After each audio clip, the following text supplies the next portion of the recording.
Hey guys, make sure to subscribe and hit that notification bell to be updated every time I make a new video. Thanks, let's begin.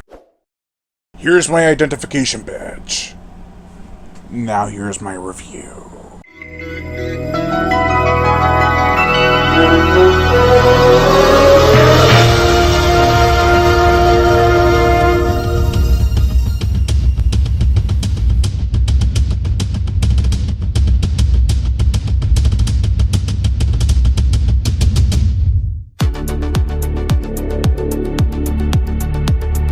Shopping Mall. This is the 1986 horror comedy from director Jim Wynorski. This is also my first in a new series for the Vestron Viewings, where I take a look at the Vestron video collection of Blu-rays put out by Lionsgate in numerical order. The plot.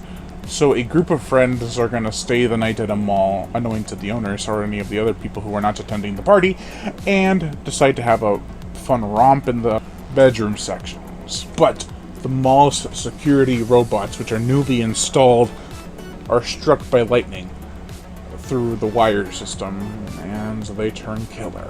Now the friends have to survive and destroy the killbots. It starts off as satire, then delves into comedy, romance, and then the horror begins. Everything from all those previous trappings I've mentioned don't really feel like traps in this movie. They rather trap you by sucking you into this cheesy environment the movie takes place in, at a brisk 76 minutes, and the pacing is lightning quick. I never felt bored or unamused. I did find the film somewhat lacking in some departments, but I'll get into that a little bit later. The dialogue is corny, but I felt it was written in a way where the actors and actresses could take it seriously enough, and not venture into over-the-top territory. Hi. Hi. Hi. Hi. Allison Parks, played by Kelly Maroney from Night of the Comet, is the good girl. She goes on a blind date and hang out with her other friends. It's quite funny that her and her blind date are sitting watching Attack of the Crab Monsters, which is a Roger Corman film. While they're doing that, everyone else is getting busy behind them. Cute. She proves herself to be a tough cookie by the end. Ferdy Meisel, played by Tony O'Dell, is her blind date, and he is a nice guy. He doesn't want to, date rape her or roofie her or anything. He just wants to hang out with her. Doesn't want to get her drunk or anything. Are you trying to get me drunk? Rick Stanton, played by Russell Todd, who was Scott from Friday the 13th Part 2, and Linda Stanton, played by Carrie Emerson, are a married couple that come to the party, and it's like, why are they invited? They're, supposedly older than the others. I don't know. Greg Williams, played by Nick Segal. He has a cool voice, but he does lose his mind when something bad happens. Let's go trash the fucker.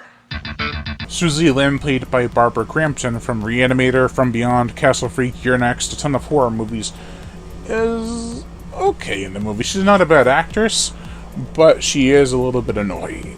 She screams a lot, she gets terrified, and begins to just do stupid things, and it annoyed me. Leslie Scott, played by Susie Slater, is the slut of the group. I mean, I guess they're all sluts, but she's the bigger slut. I don't want to spoil it, but there is just something that happens to her that's amazing. And it's not the sex. Sure, I'll take care of everything. Yes. I'm sure you will. Mike Brennan, played by John Terlesky from Deathstalker 2, another Jim Wynorski film. What a douchebag he is in this movie. He's chewing his gum, annoying the crap out of me. He makes these weird sounds.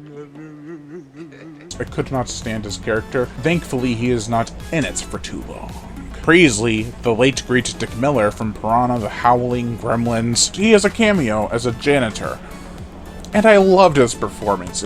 Dick Miller, great actor all around, and he plays these characters that could have been crappy parts, but he does a great job. This is a light-hearted movie. That's why certain things were more overlooked. Issues such as laser strength, which only hurts characters when it is their turn to die. The effects are also quite weak, for the most part, besides one cool gore scene, and a few explosive stunts.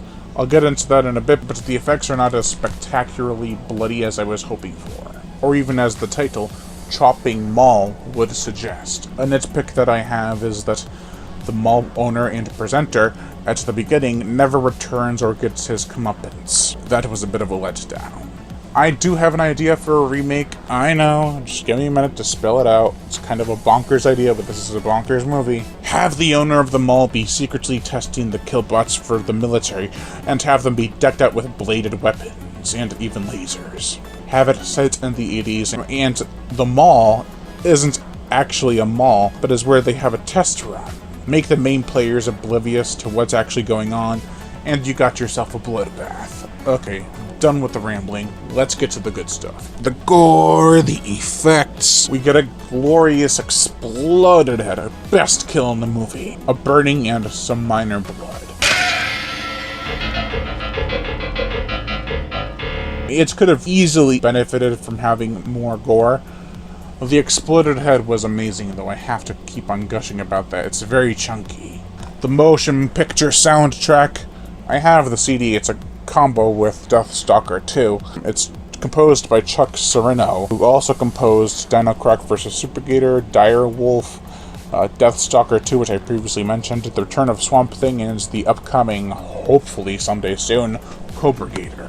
And this was his first gig, and he did a great job. The main theme is so cool and edgy and 80s. It's synth to the max.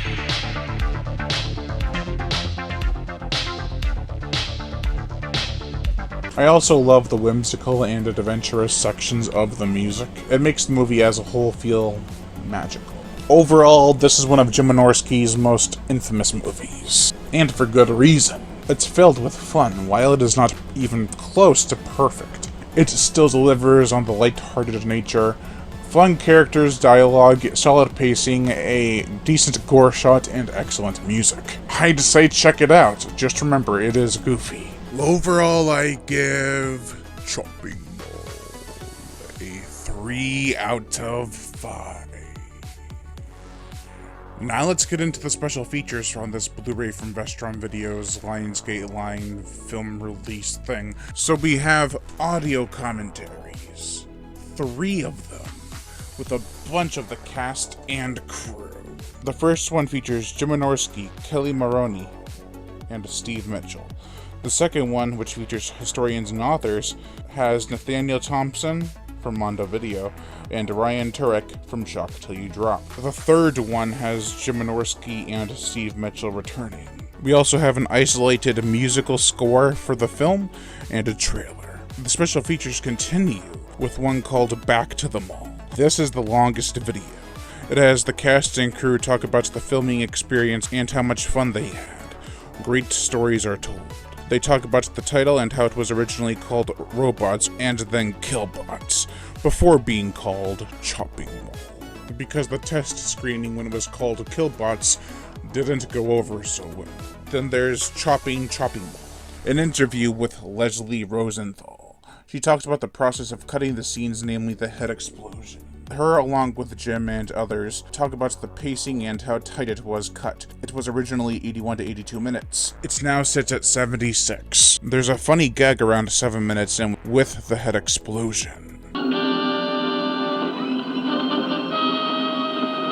Then there's talking about the Killbots, the newer version of creating the Killbots, which is a special feature I'll touch on later. Steve talks about the original design and how they looked like a robot's commando toy. The 3 robots have personalities. One's all business, one's ditzy, and one is Clint Eastwood. Scoring Chopping Mall is the next feature. Chuck Serino talks about how the music in the movie would be what a robot thinks, scrambled and intense. They talk about the spaghetti western section and how Chuck calls it the ecstasy of robots. The robot speaks. Steve has a faux interview with one of the robots, which is voiced again by Jim Wynorski. It's a funny little gag. The Lost Scene. Paul and Mary Bland from Eating Raoul, who was the couple in the beginning of the movie, sneak into the mall with a horse to use for, I think, meat for the restaurant. I'm not quite sure. They are all singed by the Killbots. It was a written out scene, not actual footage, because they didn't actually shoot it. An Army of One is the next feature. It features Chopping Mall's, quote, biggest fan, unquote, and how he talks about the film. He shows off some of his props from the film, like a head from one of the robots, a full body of one of the robots, an original poster, Spanish lobby cards, clapboard, and a shooting script. Creating the Killbots is the last feature on here. It's an older video from the mid-2000s. They discuss how the film was inspired by GOG. They talk about how the Killbots design was drawn up, how they were built, and how fast they went, which was 8 miles per hour, which was pretty fast. And they were voiced by Jim Wynorski, which I've mentioned I think 3 times now. That's it for special features on this amazing Blu-ray, packed to the brim. Thank you all for watching, and Lion Brian Gatto, the horror show host. Make sure to like, comment on, as well as share this video. Like my Facebook fan page and support me on Patreon, where even $1 a month will help keep the channel going on strong, and I'd greatly appreciate it. Plus, you'll get access to early videos, as well as body counts and music videos that you cannot get on YouTube because of copyright and age restriction. Monetary support, if you want to support the channel through PayPal, it's horrorshow37@gmail.com. That would be greatly appreciated. But if you don't want to support me with any money, just hit that notification bell to be notified every time I make a new video. And as always, subscribe. Have a nice day.